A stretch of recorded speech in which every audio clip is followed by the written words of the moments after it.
Hello, this is Aaron, and welcome back to the podcast. I hope everyone had a great weekend. Thanks to those of you who did leave a rating on iTunes or hit the like button or the subscribe button on YouTube. And if you didn't do that last week and you haven't done it yet, please do, because it helps with discoverability. I really appreciate it. I would also appreciate it if you have an episode that you particularly like, that you share it with a friend or 5 or 10 friends, because word of mouth is undoubtedly the biggest way that this podcast and all of my work in general spread. So I really appreciate you passing it along wherever you think is appropriate to do so. After my last newsletter on the managerial revolution, somebody on Twitter hit me with a reply that says, in light of your latest newsletter, how do you justify your participation in the county before country conference? And I don't think I have to justify my participation in anything, but this is a great opportunity for me to talk about the county before country conference. This is a conference that's put on by East River Church in Batavia, Ohio. I spoke there last year. You may have seen my talk on owned space. And Michael Foster, who's the lead pastor down there, is doing another one this year. It's the first weekend of September, and it is going to be bigger and hotter than last year. So I'm going to be speaking there. Of course, Doug Wilson is going to be there. Arthur Quan Lee, the great New York-based contemporary artist that I interviewed here on the podcast, is going to be there. Same with John Moody, the great homesteading person that I also interviewed. Andrew Torba from Gab is going to be there. I've never met Andrew, even though I wrote about Gab and the censorship that they were facing way back in 2017. I was the only person talking about this issue in the conservative world back in 2017, but I never actually met him. So it'll be interesting to hear what he has to say. And then there's also a gentleman, I believe his name is Delano. Is it Delano Squires? I don't know him, but I'm looking forward to him as well. Some of you may know him. He's been on a lot of different media outlets as well. So I'm going to put a link to this in the show notes so you can look at the full lineup and decide if this is something that you might want to attend. Last year's was overflow attendance, and I'm sure this year's will be again. So I'm very excited to be able to participate in that.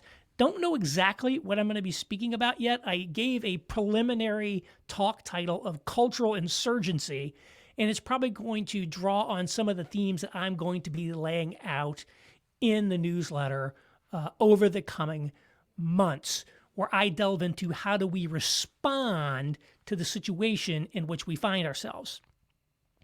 Now, I do think it's a legitimate question to say, how should we think about localism in light of the fact that we are a managerial society in which power resides in mass institutions?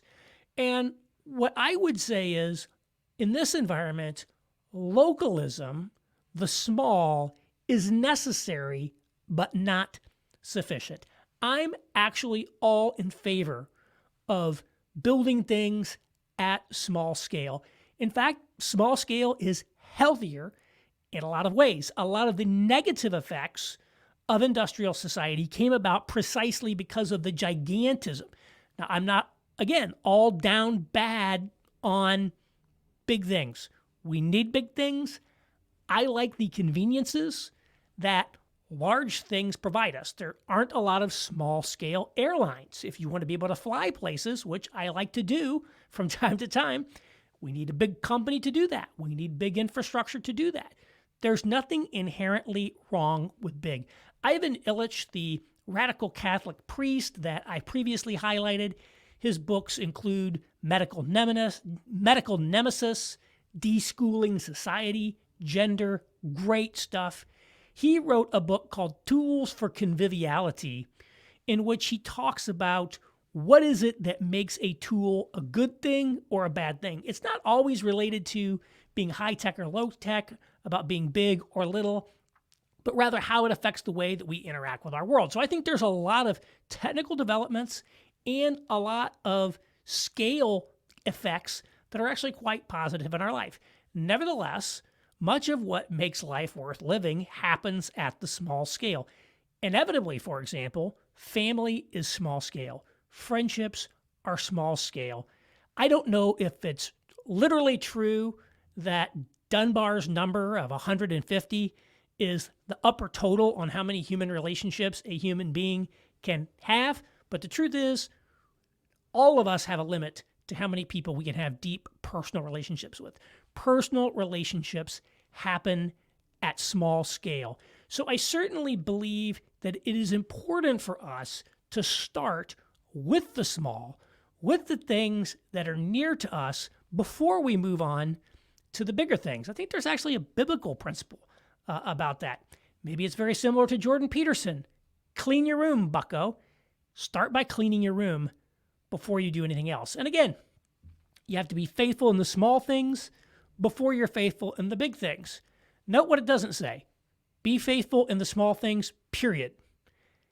It's good to be faithful in big things. It's good to be entrusted with the big things, but we have to start with the small things. Similarly, take the log out of your own eye. Why? So that you can see clearly to take the speck out of your neighbor's eye. It doesn't say, take the log out of your own eye and stop there.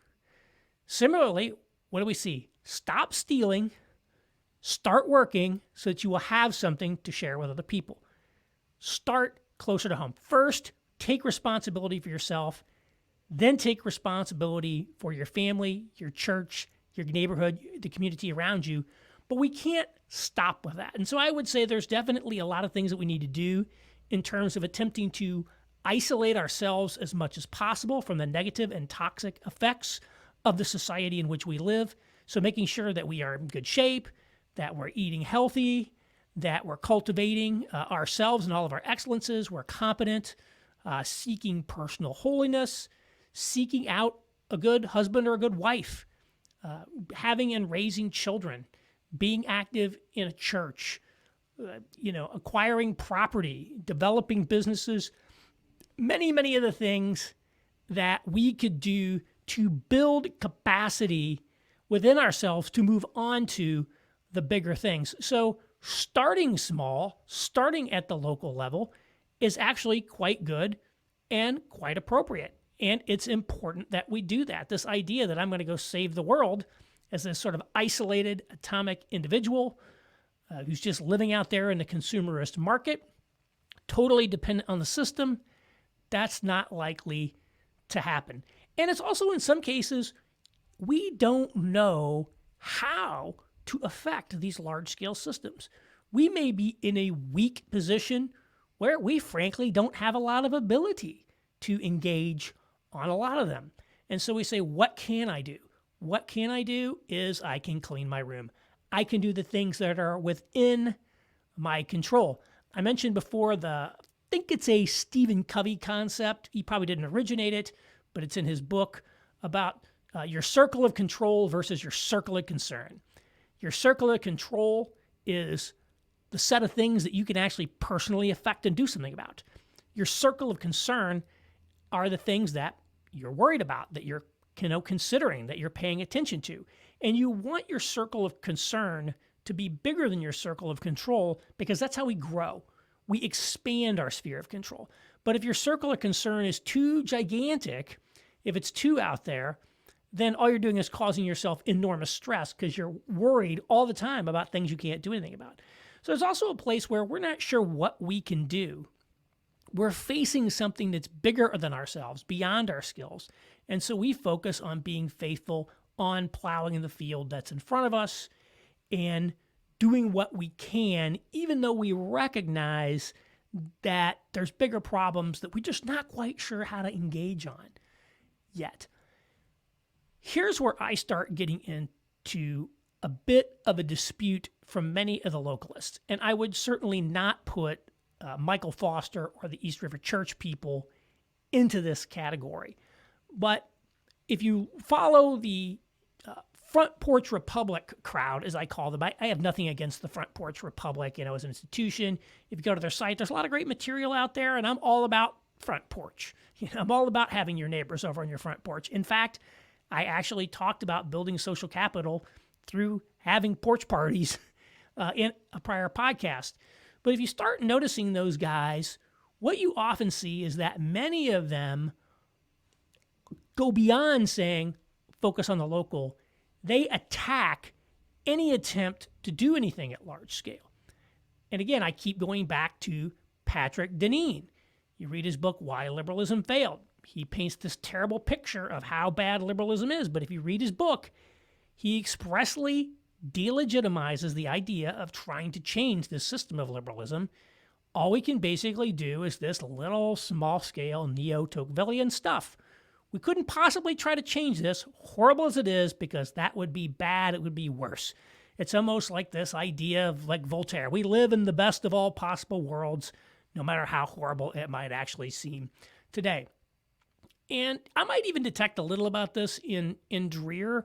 The Benedict option, again, I support a lot of the Benedict option, but would he support an attempt to fundamentally transform our culture and society in order to be, healthier and better? I don't know that he would. I mean, again, is that because he doesn't think it's possible or because he thinks it's illegitimate? It's not clear, but sort of amounts to the same thing. There are a lot of people who are involved in the neo-Tocquevillian movement that it seems to me do not believe we should aspire to big societal change. That might be, wait for it, Christian nationalism or something like that. Or it might be a betrayal of our conservative principles or our democratic principles. There's always some reason that people seem to come up with in order to attack anybody who wants to actually do something to attempt to make changes at scale. And I would actually argue that in many cases, it's not wise to try many of the things that people do try because they don't work. Nevertheless, I think we have to have scope to think about how we move beyond the small-scale solution to doing things that move the needle in the right direction at bigger scales. Some of this might just be as simple as the next step. I'm going to get myself appointed to some local board at my local government, and I'm going to make it function more effectively. Or maybe I'll put my hand up to try to get a job, political job in my city government in charge of something. Maybe I want to run the parks department. And we can actually start making our parks department good. Now, again, we start finding out it's actually hard to change things at scale, but thinking about how to get bigger, thinking about how to transform things, thinking long-term, thinking game-changing is very important. And again, some of the things that I'm going to be talking about over the course of the next months are going to get into some of the hows of this. And that's not to say that I'm going to endorse all of these. But if you really want to make changes in the American system, in the American regime, if you will, how do you go about doing that?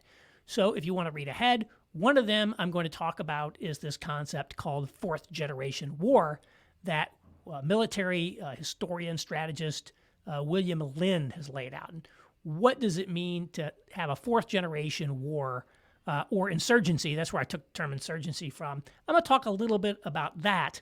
Not saying that I would necessarily adopt all of them, but it's a way to think about the problem. I'm also going to talk about how to avoid becoming morally debilitated by the moral defects in the United States of America. In fact, this might be my very next newsletter. I think I'm going to call it America Was Never Great, and That's Okay. Conservatives have, in my view, too often kind of almost nauseatingly held up America as this beacon of perfection to the world. And I happen to think America is a pretty great country, but America's also done some pretty shady things. Yes, in the past, but also in the not too distant past and even today. And just like when our kids misbehave, that doesn't mean that we stop loving our kids. We don't have to have a works righteousness approach to loving our country either.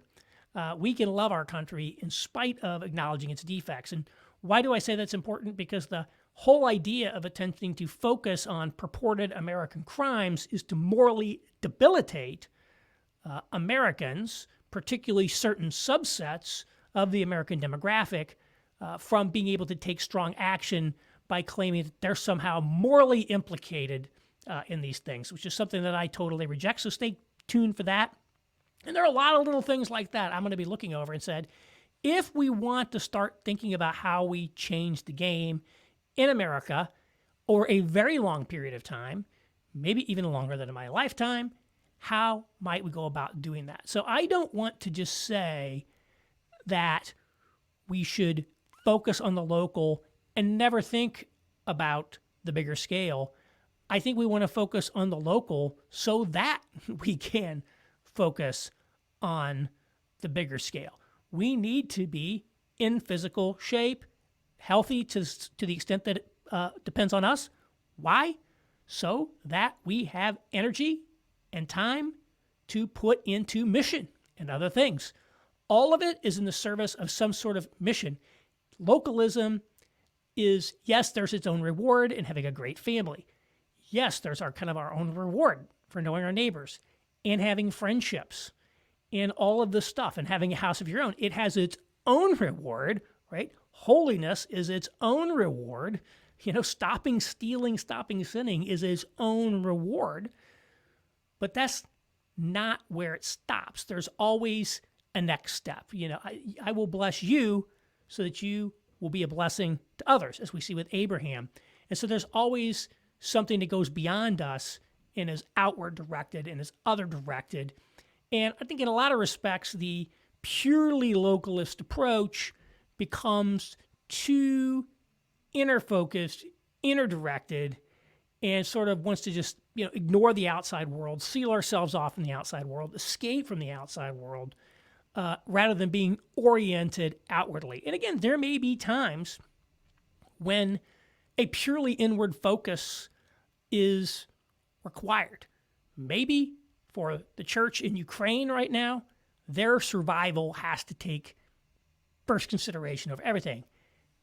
They have to just prioritize internally. In fact, I would argue the church in America needs to be much more inwardly focused. Maybe another article that I'm going to write is called In Praise of the Private Good. You hear all this talk about common good conservatism? Well, minority groups have to be more concerned about the private good of their community because they have to be. And when you transform yourself from a moral majority to a moral minority, you have to start adopting minority perspectives and say, wow, we actually have to spend much more time focusing on our community health. We have to spend more time and thinking about how we instruct our kids because we can't just rely on the institutions of society, like, say, the Boy Scouts to do that for us. And so there is an important element of localism. I'm very pro-localism, but localism is not, an end in and of itself. It can start there, but it can't end there. And maybe there are people for whom that is the end. I'm not saying you shouldn't go live off the grid and homestead if that's what you really want to do, but that can't be extended as the norm to everyone else. And one of the things I would just encourage you to look at when you see someone advocating what I call neo-Tocquevillian type solutions is, small scale community, regenerating, American society, civil society from the bottom up. Look at what they have to say about bigger scale, bigger attempts. What you often find is there is an implicit or even explicit hostility to any attempts at large scale change. And these people seem to be, by and large, at peace with the status quo in America. I mean, that's basically what it's saying is, I'm going to go have my little front porch gatherings and, the world's just going to basically burn out there. And so that's what I would say. Just an opportunity to talk a little bit about localism, which I don't think is something we should abandon or totally neglect. I just want to be clear that we cannot just stop there and we cannot neglect the large because bigness is important in the modern world. I think they say it was Stalin. I don't remember exactly who it was. His famous line, quantity has a quality all its own. And that's true in modern warfare. It's true in a lot of things today. And we have to be aware of that and be attuned to that. So just a few thoughts on that. And again, I'll also remind you of the County Before Country 2022 conference coming up at the very beginning of September, and check out the show notes for a link to that on Eventbrite. Again, thank you all for listening, and I'll talk to you again next week.